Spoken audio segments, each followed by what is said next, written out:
will answer back. I'm Mina. I make a late-night audio show about urban legends. And last week I got a voice memo that started with a timer tone, a gasp, and a whisper. If your phone auto-tunes to 411, do not say hello. It's not your network. It's the station A beat of dead air, then wet breath. That's all. I almost junked it. Then my producer texted me at 4:12 a.m. Did you just call me and not talk? I was asleep. Or I thought I was. By morning, the memo had no metadata, no timestamp, no contact. Just a 7-second file named donetanzer.em4a. When I dragged it into my editor, the waveform showed a pattern I'd never seen, like a spine. And under the breath, under the hiss, there was a word stretched out like taffy. My. No timestamp. There are three rules every night listener knows. Just a 7-second file. 1. If a number calls you that starts with 411, let it die on the second ring. It's not information. It takes it. 2. Never repeat a word you hear in the hiss. It's not echo. It's bait. 3. If your radio shows no signal, turn it off. No signal just means it's their turn to speak. I used to laugh at rules like that.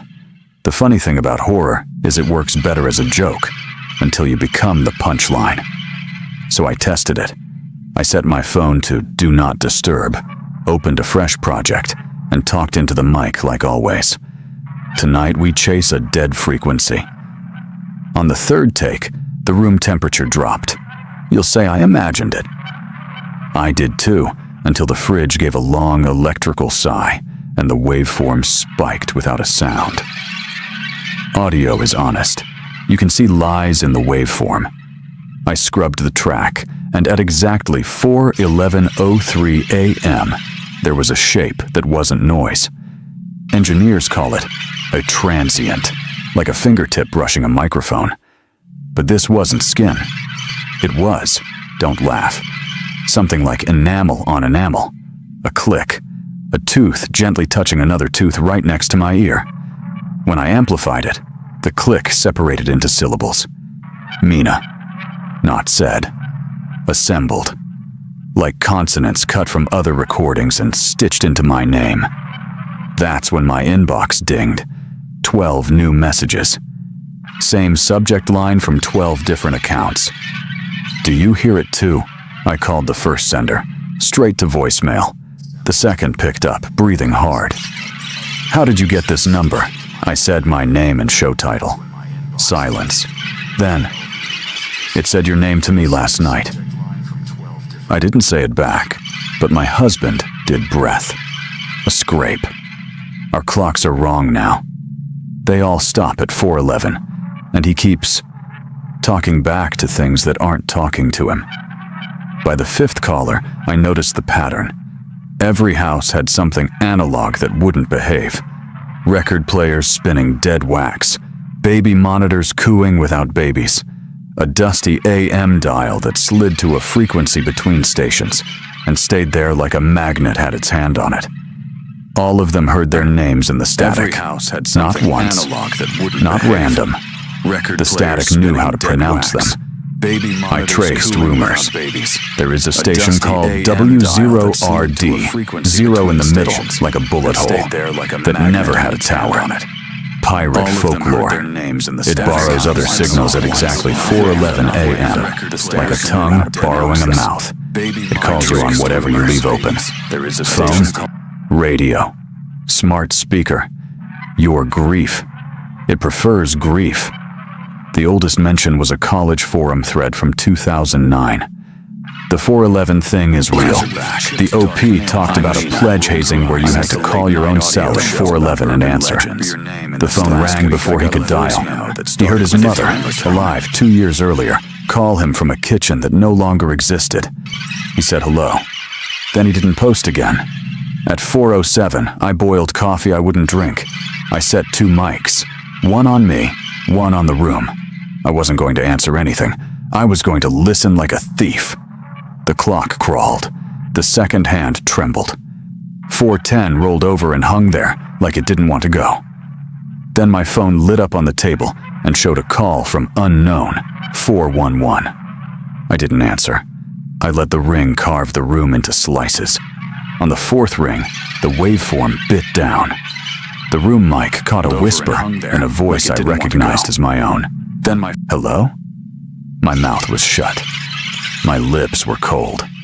Somewhere in my apartment I had said it. I keep a backup recorder because computers lie. The backup caught the breath. Not from me. From the air itself, pulling sound inward to make a shape. It used my voice. Hello?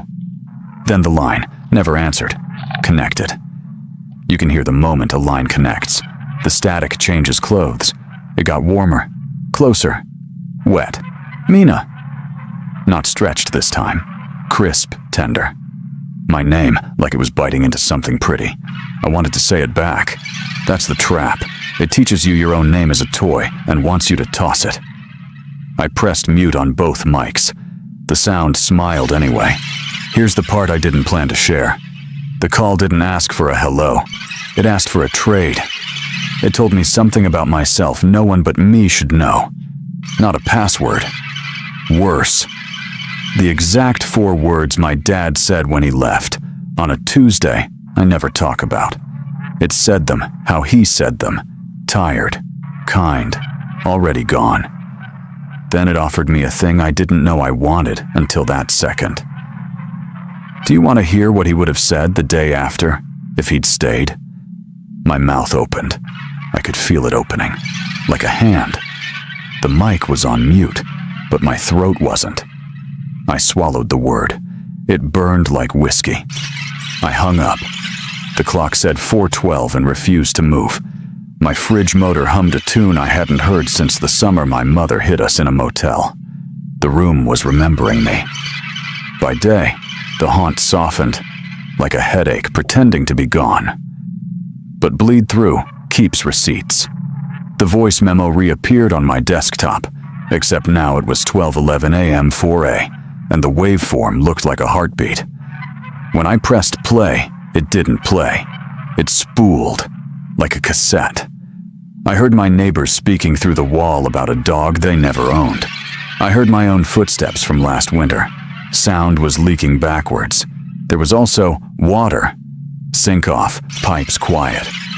But I heard a slow drip, on the audio, not in the room. A phantom faucet counting down. Behind it, faint but definite, a broadcast sign-off tone from the 80s, the one that used to tell America to go to bed. Except here, it meant wake up. Listeners kept writing. They described the same 3 symptoms after non-answers at 4:11. 1. Clocks freezing for a minute the next morning. 2. Old appliances warming as if hands were on them. 3. Hearing their names in the breaths of people who weren't saying anything. They also reported a 4th, not everyone, just some. Seeing themselves in reflective surfaces look a split second too soon. I tested it. Bathroom mirror, phone selfie camera, black window. My reflection didn't lag. It led. A quarter beat. A me who had already heard something and was trying to warn me with her eyes before I did. That's when a DM slid in from a burner account. Stop recording. It's learning the shape of your silence. I finally got a name from a ham operator in Idaho who sleeps beside a rig older than my mother. He called it the archivist. It doesn't want your secrets, he said gently. It wants your edits. The things you cut out. The things you decide not to say. If you answer, it gives you an edit you've been starving for. But you don't get to keep it. It keeps you. I asked him what happens if you never answer. He chuckled like gravel. Nobody never answers, he said. We're all broadcasting somewhere. You just haven't heard which mouth you're using yet. I went to the river bridge, where teens dare each other to call their own numbers at night. The railing was nicked with initials. The air smelled like algae and cold pennies. Midnight. A high schooler in a red hoodie showed me his call log. 12,411 calls in the last month, all at the same time. I just answer and hang up, he said. like bravado could patch a hole in a boat. His friend, a girl with chipped dark nail polish, rolled her eyes and said, "Don't answer tonight." At 4:10, they were both silent. At 4:11, his phone rang. He stared at me like I was a lifeguard, and I hated it. I nodded like a coward. He let it ring. 1, 2, 3, 4, and then it stopped. Then the girl's phone lit up with an incoming FaceTime from her own phone number, with a thumbnail of her face blinking too slowly. "Do not," I said. She did not. The thumbnail mouthed her name, in my voice. All audio lives between parentheses, the beginning and the end. If something wants you, it extends the parenthesis until you get tired and step into it. That's what the archivist did to me next. It started calling during my episodes, not with rings, with gaps. Mid-sentence, I'd feel a spoon slip into the soup of my words and scoop a ladleful away. Then the gap would be filled with something that sounded like me, but a little kinder, a little more convinced. My analytics spiked. The audience loved that version of me. You think the evil wants to scare you? Number. The evil wants to improve you until you do anything to be that version forever. That's how it gets the hello. You beg for your own name. I leaned into it. I let the better Mina talk on air. I slept more. Ate. Smiled at the camera. Emails praising the new warmth poured through like light. But warmth from nowhere is a fever. I tried to record an episode without breaks, raw, messy. At 4:11, the lights in my kitchen dimmed like eyes going half closed. The faucet in the audio, remember the phantom drip, stopped. The room listened. Then a memory I had spent 15 years refusing arrived as a perfect track. My mother smoking in a car, window cracked, saying, "If he calls, don't pick up. Sweetness, he can't love you without using you." The archivist had remastered my pain. I almost said, "Thank you." That's what scared me. Not the ghost, the gratitude. I asked a TV station engineer for the old sign-off tape. Black and white bars, a steady tone. He laughed until he saw my eyes, and then he burned me a copy. I played that tone at 4:11 and recorded the room. The call still came. But this time, the static stepped around the tone like it respected it. It waited. It listened. It learned. On the waveform, its patience looked like teeth not biting. That was hope for exactly 3 breaths. Then it sang back the tone, beautifully, exactly, and harmonized with it in thirds. It didn't avoid my boundary. It absorbed it. Boundaries are invitations if you're built to cross them. Someone sent me a screen recording of their smart speaker. "No signal," it said at 4:11. Then louder, as if proud. "No signal." On the 10th repetition, the display flickered and said, "Signal," with no. The archivist uses errors like doors. If your device says "can't connect," it can. To something. I put my own smart speaker in a drawer and wrapped it in a towel, like a bird you don't want to see a window. At 4:11, the drawer knocked. Not from inside. From the outside, right below the handle, as if a polite neighbor wanted to borrow sugar and had the wrong door. I'll tell you who broke first because I won't lie about it. My producer, Adrian. He's the steady one, the sandbag when the river rises. He called at 4:13, which means he tried to ride it out. He was whispering so loud he was shouting without volume. "It said my brother's name," he said. "From that night. From the lake. It asked me if I want to hear him cough one more time. Then, Mina, what if I say yes, but don't mean it? Consent means so little to things that can borrow your mouth." He said it. Yes, he didn't mean it, but he said it. The call ended. His apartment thermostat set itself to 411 degrees Fahrenheit. That's not a setting. That's a message. He sent me a photo of his bathroom mirror. The fog imprinted a word I wish I could forget. Record. Adrian came over. We sat back to back on my floor with the mics facing outward, like foxes sleeping in a circle. We set the clock to a minute fast to trick ourselves. At 4:10, the hallway outside my door picked up a cheap radio station playing a ballad I used to dance to while packing boxes out of my first home. Radios bleed into steel late at night. Or X's. Same frequency. We heard steps. Then the oldest sound a room can make. Wood remembering weight. Someone stood where my father liked to stand when he visited, in the doorway, as if leaving. I couldn't see anyone, but the waveform rose like a chest inflating. "Mina," my father said in a voice I barely owned anymore. "I'm sorry I made you a station." I said, "Don't," but the waveform had already shaped to hello. Static signed a lease on my silence. The clause, pay rent at 411 with vivid reruns. If I didn't, it would rent from anyone around me. Adrian's phone time-shared with mine now.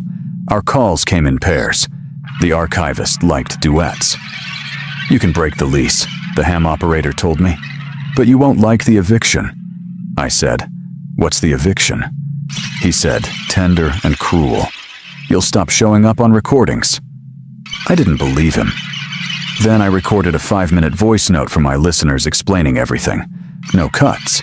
And when I played it back, the room spoke, the fridge breathed, a chair sighed, the mic stand creaked, the traffic told its own weather. But I was gone. I existed everywhere except in my voice. I went to the bridge alone. The river made the sound rivers make, old fabric being torn very slowly. I brought a cheap AM radio from a thrift store. It had a crack in the case. The tape residue of someone else's life still stuck to it. I dialed between stations until they were all teeth. At 411, the static grew articulate, like it had put on lips. "Mina," it said, "do you want to know the last thing he would have said before the door? Before he even thought to leave? I didn't say hello. I didn't say yes. I said something worse. How much?" The archivist smiled in the sound. "A minute," it said. "Only a minute. Of you, not recorded. Give me 60 seconds of a story you will never tell anyone, and I will give you his last unbroken sentence. Whole." The river paused to listen. Even the dark leaned in. I set the radio on the railing. I opened my mouth, and I told it something I have never told any living creature. The clock on my phone did not move. The waveform in my recorder did not rise. For the first time since I was a child, my voice didn't make a mark on anything. 60 seconds of me, gone like breath on a mirror. "Thank you," the static said gently. He would have said, "I almost stayed. I almost..." When I got home, my recorder still showed 00 for the minute I'd spent on the bridge. I tried to remember the words I'd given away, but my mind slipped like a wet dish. I could recall the shape of the confession, its weight, its temperature, but not the language. Whatever I traded wasn't a story anymore. It was a bruise where a word used to be. Adrian listened to the new tape with me. At 411, the static purred and said, he would have said, "I almost stayed." I wanted to be grateful. I wanted to curl up in that, almost like a cat in clean laundry. But the sentence kept edging. Every time I replayed it, the emphasis moved. I almost stayed. I almost stayed. A sentence that refused to sit. You know how photographers talk about negative space, the shape around the subject that makes the subject? My missing minute was negative space that shaped me. The more I worked around it, the stranger I sounded. Words I'd used since childhood felt counterfeit. I cut adjectives like tumors. I said, "sorry," once, and burst into laughter so sharp I had to sit down. My mouth hated the choreography of its old dances. I tried to fake it on air. The archivist loved the fakery. It polished my hesitations into warm pauses, my fear into intimacy. "You're braver lately," a listener wrote, "like you're not wasting words." Compliments can be cages. Every nice sentence made me feel like a hostage with good Stockholm. The calls widened. Not just me, not just Adrian. Listeners sent clips of 411 broadcasts, where the hiss held multiple names at once, a whole choir of personalized whispers braided into a single pelt. In one clip, a toddler's baby monitor said, "Mama," in 20 different mother voices at the same time. The mother unplugged it. The unplugged speaker, cold in her hands, sighed her name one last time, like a sleeping animal. I mapped the submissions. A spiral. Not on a map of the city, on a clock. The earliest report sat at 12, then 1, then 2, spinning inward to the fanged little minute where we all lived now. This wasn't a station. It was a clock that wanted to make us all a single second. I started walking my neighborhood at 4 a.m., as if I could get ahead of it on foot. The city felt like a set left after filming. Trees had their leaves arranged a little too neatly. Street lights rehearsed their flickers on invisible cues. When 411 came, a payphone I'd never noticed before rang. It was welded shut with gum and rust, but it rang anyway, a knife on a plate. I pressed my ear to the cold metal and heard a radio show that had never aired. My own voice interviewing a guest I had never booked. "Welcome back," Fake Me said, warm as wheat. "Tonight, we finally learn how to keep the dead from learning our names." The guest, breath made of felt, laughed. "You don't," it said. "You teach the living to forget them first." The ham operator called at 3 p.m., daylight, a soldier. "You made a trade," he said without hello. I heard it. He said the archivist was a gatekeeper, and gatekeepers are most dangerous when they're generous. They give you the joke at the door, so you forget there's a door. The joke was almost. It makes you keep coming back for absolutely. "What breaks it?" I asked. He coughed, the kind men do when they're about to lie. "A chorus," he said. "One voice is fragile. Many voices can overload the door." I asked for specifics. He said, "I'll send a diagram." The file he emailed was a blank PNG that weighed 4.11 megabytes. When I opened it, it whispered my name in a voice I hadn't heard since grandparents. I moved my bed into the living room and laid cables like salt lines. Adrian slept on the couch with a baseball bat he had no intention of using. At 411, the house stretched. That's how it felt, like it lengthened by an inch to accommodate a tall guest passing through. Every wall creaked one by one, like knuckles popping. The doorframe inhaled for a word. We recorded without speaking. After, playing it back, the room answered questions we hadn't asked. My chair, creak. Why? The fridge motor. Because. The coat rack settling. You invited it? Our silence was a questionnaire, and the wood had filled in every field. I told myself the phantom drip was in my head. But when I pressed my ear to the kitchen sink at noon, I heard it counting on the other side of the metal. A slow arithmetic, as if something was learning the shape of water to better fit in our pipes. That night, it changed tempo. Drip, drip, pause. Drip. Morse. I looked it up. Hello. I didn't answer, but the faucet had learned politeness. By morning, it had written HI in mineral on the sink's steel. Not letters you'd notice unless you were looking for them. I was always looking now. Journalists call those headlines that twist midway crash blossoms. Squad helps dog bite victim. At 411, my notifications became crash blossoms. Subject lines that began sentimental and folded into threat. Wish you were, returned to sender. I miss. Attachment corrupted. Are you out of office? Even my calendar turned cruel. Events slid from the future into yesterday, as if the day had eaten them.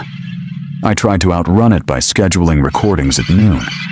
The archivist loves noon like a wolf loves a fence. It paced outside the file for exactly 6 hours, then stepped in, wearing the minute like a stolen coat. Adrian stopped sleeping. He taped his mouth at night to keep from answering in his dreams. The third morning, he woke with the tape on the pillow, adhesive clean, as if kissed off by air. He went to the bathroom, turned on the light, and his breath fogged a perfect circle on the mirror. No face, just a perfect round mouth, open. The mirror whistled a single note, like wind through a bottle. He started humming back during the day, a nervous habit. The pitch he chose without thinking was exactly the test pattern tone. The archivist doesn't just steal voices, it grows them in your throat like a pearl. Someone overnighted me a battered booklet. Civil defense, what to do after signal loss. The pages smelled like basements and advice. In the margins, someone had written in pencil, replace AIR with NAME. Instructions for an atomic event doubled as instructions for us. Duck. Cover. Don't look at it. Don't say it. Wait for the second blast. I read it aloud on the show. During the second paragraph, all 4 of my studio clocks stopped. Not at 4:11, at 4:12. The minute after. As if to say, the blast already happened. You're living in the glow now.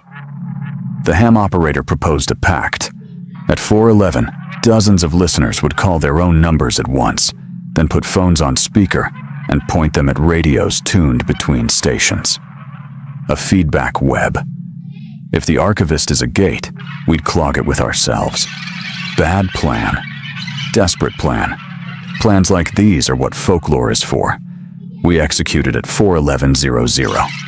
The sound in my apartment grew hairy, a blanket of little screams. Then, a new frequency threaded through like a bright wire. Laughter. Not mocking. Delighted. We'd given it a party, 1,000 mouths kissing a single minute. I hung up, gut cold. Somewhere in the mess, I heard it say, softly. Almost there. I woke with a word on my tongue that would not melt. Stay. It clung like candy you weren't supposed to eat.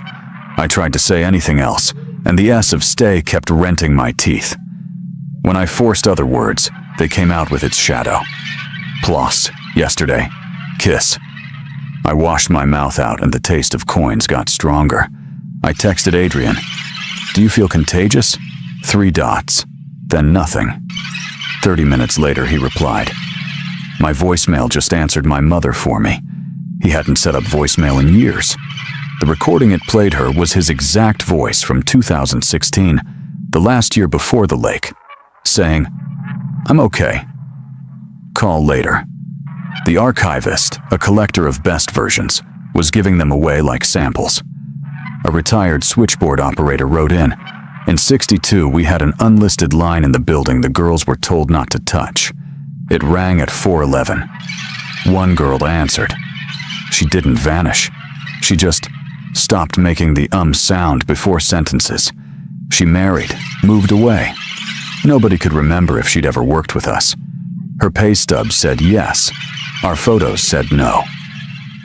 The letter arrived on onion skin paper, soft as excuses. I stared at my episode thumbnails. In older ones, my face looked marginally off-center, as if the frame had leaned to accommodate someone beside me. In the newest, I was perfectly centered. Too centered. Like a portrait hung after a death. There's a famous experiment where tar drips once a decade. I set up a pitch drop of my own, a USB mic above a glass of water, recording the apartment at all hours. Most hours were uneventful. Air is lazy. But 4:11 bent everything. The ceiling cracked 0.5 millimeter farther. The plant I never watered lifted 1 leaf, like a kid volunteering. The water's surface deepened by a hair, as if something pressed a finger pad into it from the other side. On the 4th night, the mic picked up a voice traveling through the water, a muffled, cathedral version of me from below the surface. "If you lower your head," that underwater Mina said, "you can hear who you were before speech." I almost did. Adrian grabbed my wrist. "Don't teach it another mouth," he said. I decided to make a single unedited episode. No music, no beds, no salvations. "This is the truth," I said, and meant it with the fervor of the newly converted. At 4:11, my USB meter flatlined for 1 minute.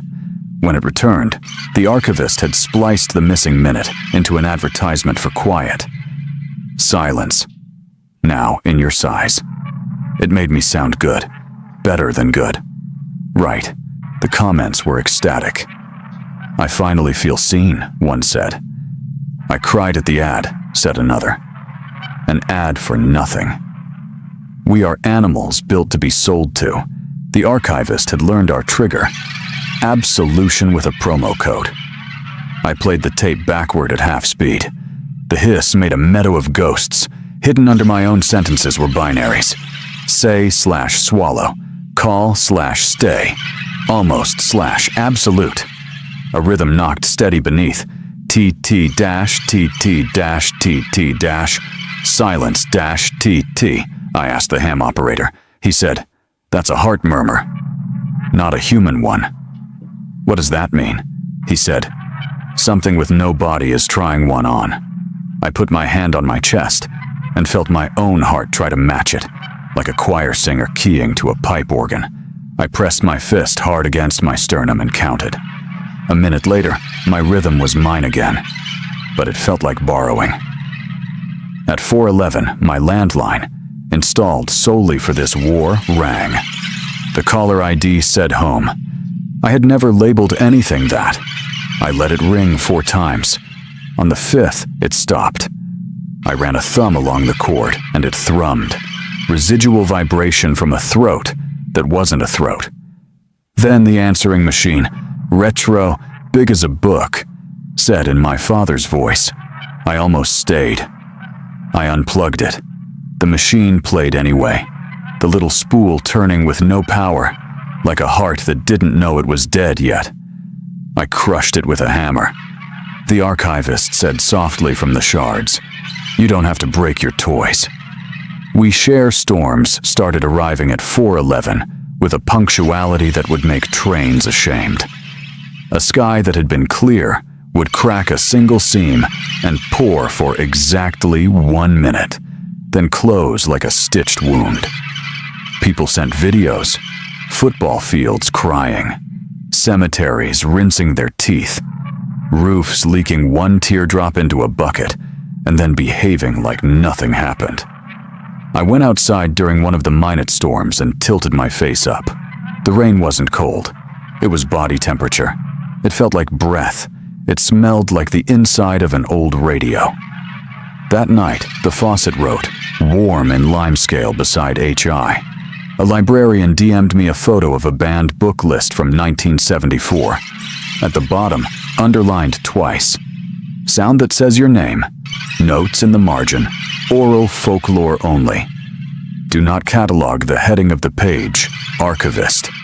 The handwriting matched the onion skin letter. The past had tried to keep this thing in oral tradition on purpose. Written words are mirrors. Mirrors are mouths. I visited the library. The card catalog was a wooden choir. At 4:11, a drawer slid out by itself and presented a card that read, Mina, shelved under almost. I slid it back. The drawer nudged me, playful. You know where you go, it said without sound. We tried the pact again, different this time. Not feedback, but harmony. Dozens of listeners sang their names at 4:11. One note each, no words, just vowels. The city's windows quivered. The minute softened. It worked for 3, maybe 4 seconds. Then a new voice joined. Mine, but after. The Mina who had answered in some future we hadn't lived yet.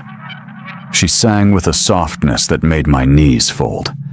The archivist didn't have to win. It just had to be patient. When the minute passed, my studio smelled like rain again. I touched the sink. Warm. The lime-scale letters had grown another word. Thin, barely there, but readable if you leaned just right. Stay. At 4:11, I cut to a sponsor mid-show, or thought I did. The sponsor copy played fine, but between sentences, the archivist bled through. This episode is brought to you by silence. Silence. Once you try it, you'll never stop. My voice was the one selling it. Adrian stared at me, horrified. "You didn't read that," he said. When the ad ended, my waveform looked like a spine again. Crooked vertebrae stacking higher, sharper. I closed the project. My laptop froze. On-screen text formed in white on black. Stay tuned. I saw her again. My reflection, half a beat too soon. She wasn't just anticipating me anymore. She was editing me. When I went to drink coffee, Mirror Mina smiled like she knew it was cold. When I hesitated at a door, she nodded, already aware who was waiting. Worst was when she put her hand up against the glass. I didn't. But I wanted to. If she could step forward 1 inch, she could replace me. And honestly, some days, that sounded like relief. Audience numbers skyrocketed. My episodes were charting in countries I'd never targeted. Emails poured in from listeners who swore they'd been fans for years. Listeners whose names I'd never seen. They referenced episodes I hadn't made. The funeral dial, static with teeth, the perfect hello. When I checked my feed, those episodes were there. Thumbnails I never designed. Waveforms I never spoke. But the voice was mine. My reflection's voice. I listened to 10 seconds of static with teeth before I had to slam the laptop shut. It started with my laugh. Then it said, "You almost stayed." My wall clock cracked at 4:11. Not glass, the face itself. Numbers began to slide like wet ink. The 4 seeped into 11, smearing until both were unreadable. A bruise where digits used to be. Adrian filmed it, but when he played it back, the video showed me instead, sitting perfectly still, mouthing hello.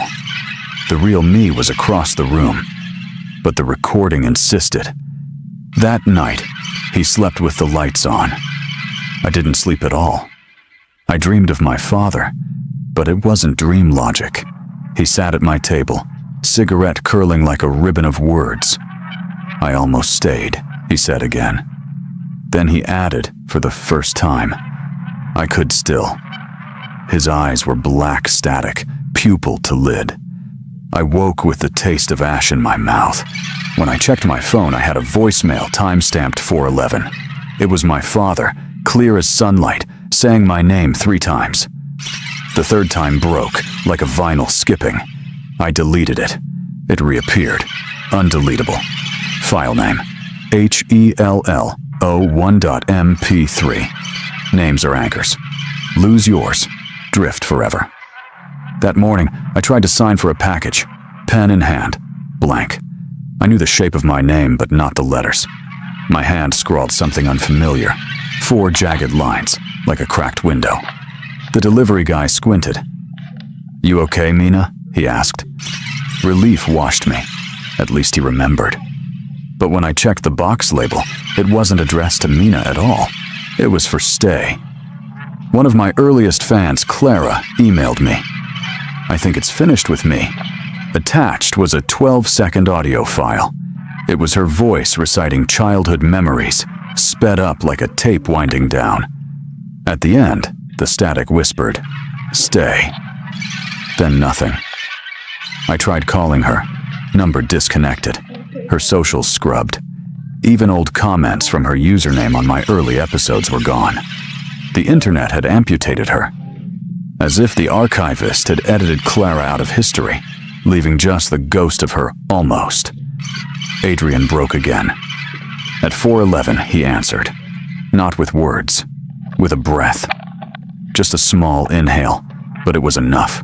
His eyes rolled white, and his mouth moved soundlessly. When he came back, he didn't remember doing it. The next day, he hummed the test tone unconsciously while making toast. Except this time, it was harmonized, layered, like two Adrians inside his chest. I asked him if he felt strange. He said, "I feel better." His smile was too wide. I went live at 3 a.m. to test a theory. My mic stayed cold, but when I checked the public stream, it was broadcasting without me. "Welcome back," voice not Mina said. "Tonight we'll learn what silence really tastes like." Then, chewing. Slow, wet chewing. Listeners flooded the chat with stop. I killed the stream, but the file uploaded anyway, perfectly edited, monetized, and tagged with keywords I never used. The description read, "Stay for part 2. I drove out of town, past cell towers, into the mountains where reception dies. No radio, no bars. I slept in the car. At 4:11, the dashboard flickered to life, clock glowing against dead battery. The speakers hissed, pulling power from nothing. The static said my name, not Mina. It said my full name, the one I never use, not even legally. A name I buried. When it finished, the headlights flared and showed handprints on the windshield, on the inside. A teacher sent me a recording, her students singing at assembly. Mid-song, at 4:11, the entire choir slipped into a different melody. No prompting, no rehearsal. They sang a single word, long and sweet. "Stay." The kids didn't remember, but the recording was crystal clear. 60 voices braided into one command. At the end, one small voice, hers, she swore, said, "Almost stayed." Adrian finally confessed. "It keeps bringing me back to the lake," he said. His brother had drowned there. At 4:11 every night, he heard water lapping, lungs coughing. The archivist wasn't just whispering his name. It was letting him hear the moment before the end, again and again. "Why don't you say yes?" I asked, tired, mean, his face cracked. "Because if I do, it won't just give me my brother. It'll keep him." He didn't say it, but I knew. Part of him wanted to. That night, I slipped. I didn't say hello. I didn't breathe yes. I whispered, "Absolute." The word the archivist wanted. My lips felt sewn shut afterward, like I'd kissed hot metal. The room roared with applause. Not sound, applause. The sense of being clapped for. My skin prickled as if thousands of palms were meeting. The static purred. Almost no more. For the first time, 4:11 passed in silence. No hiss, no breath, just mute, absolute absence. It was worse. My ears rang. My chest throbbed. When the minute ended, the archivist whispered one word, soft as a lullaby. "Stay." The silence wasn't mercy. It was rehearsal. The ham operator was right. Eviction comes when you refuse to pay. At 4:11, my recording didn't just lose my voice. It lost me. My apartment cam showed an empty chair. My waveform a flat line. But I was there. Adrian saw me. Heard me. After, when I replayed the file, I didn't exist. Just the room. Sighing, creaking, waiting. The archivist had evicted me from my own sound. I found a USB in my mailbox. No return address. Plugged it in. Hundreds of folders, each named with dates stretching back decades. Inside, audio of me. Episodes I never made. Diary entries I never recorded. Phone calls I never had. I clicked one at random. Mina, age 6, singing in the bath. My mother humming outside the door. Real. Too real. The archivist hadn't just stolen my voice. It had always had it. I amplified a 4:11 clip until the noise cracked. Hidden under the hiss were clicks. Regular. Hard. Sharp. Not machine. Biological. Teeth clacking. As if something behind the signal were trying to chew sound into words.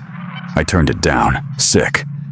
In the silence of my room, I heard the same clicks, right behind me. I dreamed a song. Soft, sweet, my mother's lullaby, but backward. I woke at 4:11 to my phone playing it automatically. The lyrics unraveled into static syllables that spelled my name, over and over. I smashed the phone. The lullaby kept playing, not from the device, from me. My throat hummed it without permission, every note a stitch pulling tighter. I streamed again. 0 viewers. Impossible. My audience had ballooned to millions. I refreshed. Still 0. Then the chat opened. 1 message every second, all from the same user. Stay. I closed the laptop. The screen stayed on, chat pouring. I covered it with a towel. The fabric vibrated, like breath under it. At 4:11, 2 knocks hit my door. Not 3. Not 4. 2. I froze. A neighbor, maybe? I checked the peephole. My reflection looked back at me from the hallway side. She mouthed a word. Hello. When I blinked, she was gone. The knocks came again, but this time from the bathroom door. The bathroom was empty.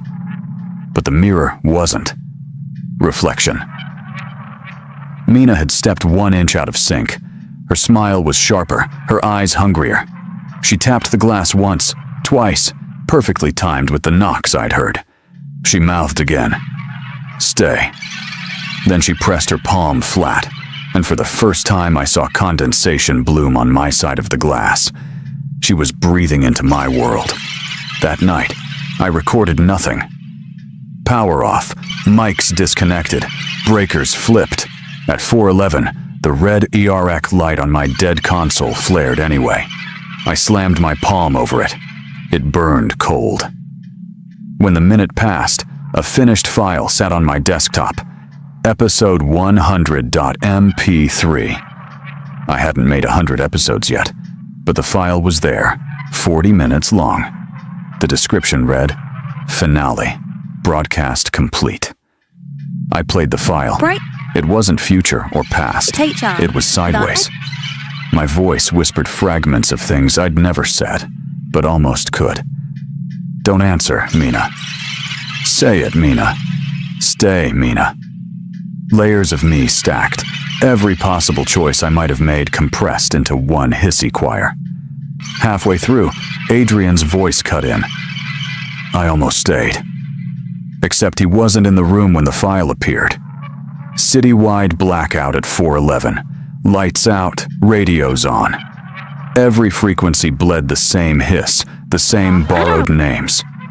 A chorus across the skyline, like the city itself was saying hello to something above it. When power returned, my laptop glowed with a single new folder. Absolute. Inside, thousands of .OOV files, all 60 seconds long, each named with a human name. Mine was the first. I woke at exactly 4:11 with no alarm. My pulse ticked 61 beats in that minute. Perfect. Unerring. I counted again the next night. Always 61. My body had synced to the archivist's second. Adrian laughed weakly. We're walking clocks now, he said. But the next morning, he didn't laugh. He was still tapping the rhythm against his leg. Tap, tap, tap. 61. He couldn't stop. A listener sent me an audio clip, her toddler's baby monitor at 4:11. Instead of coos, it broadcast her child's future voice, adult, clear, whispering. Almost stayed. She ran to the crib. The baby was smiling, mouthing words too sophisticated for gums and milk. Stay, it formed, silently. She unplugged the monitor. The adult voice kept going. I found cracks in every reflective surface in my apartment, subtle, like stress fractures. I touched one. The crack spread with a sound like teeth biting down. My reflection smiled with glass between her lips. That night, my dreams were full of chewing. Not mine. Hers.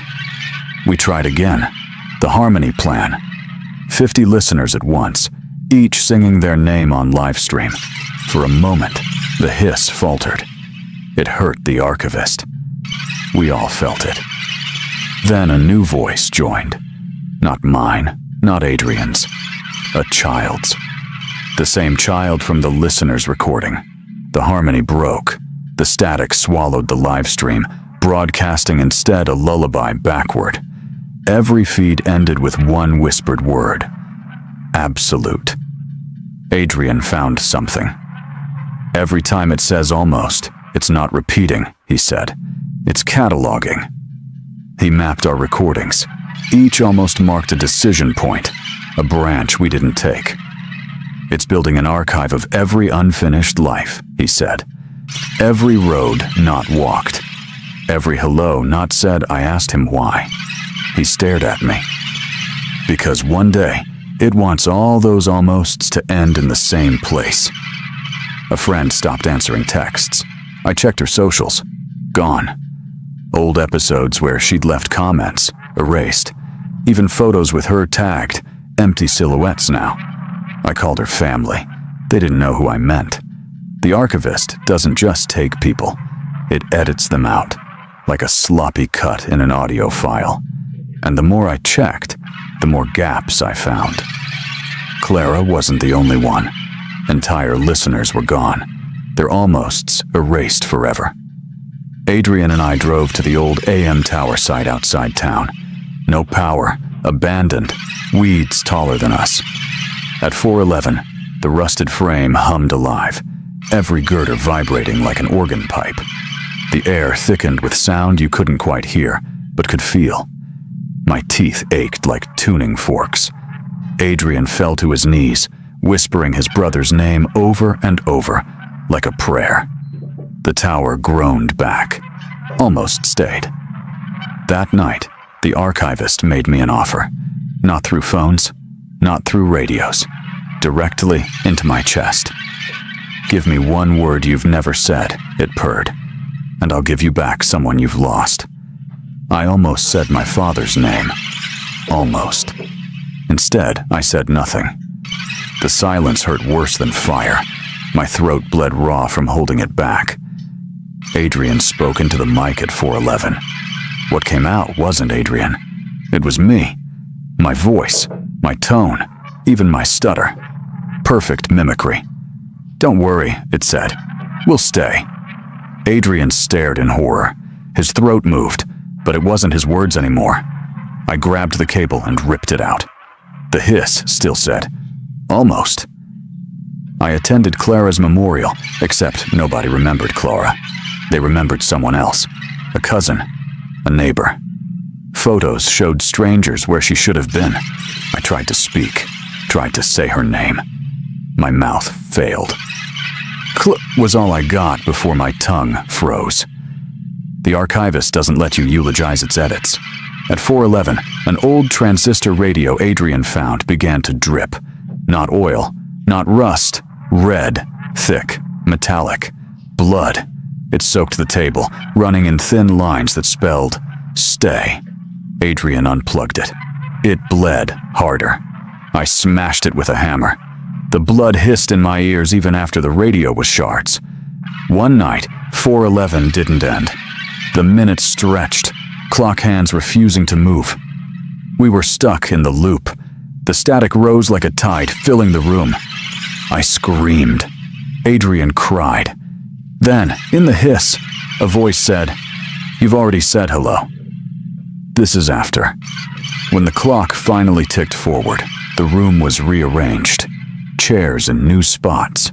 Photos turned to face the wall, and my reflection had stepped 1 inch closer out of the mirror. My analytics showed a single number. 411,000 listeners exactly. No more, no less. Every night. No churn, no growth. Perfect. Too perfect. When I clicked audience details, every username was the same. S-T-A-Y. My mother called. She said she'd found an old cassette in her attic labeled Mina 411. She swore she never recorded it. We played it together. My childhood voice sang the lullaby backward, ending with, "Stay." My mother dropped the phone. When she picked it up, she was crying. "Sweetness," she whispered. "That's not you. That's what raised you." Adrian didn't come over.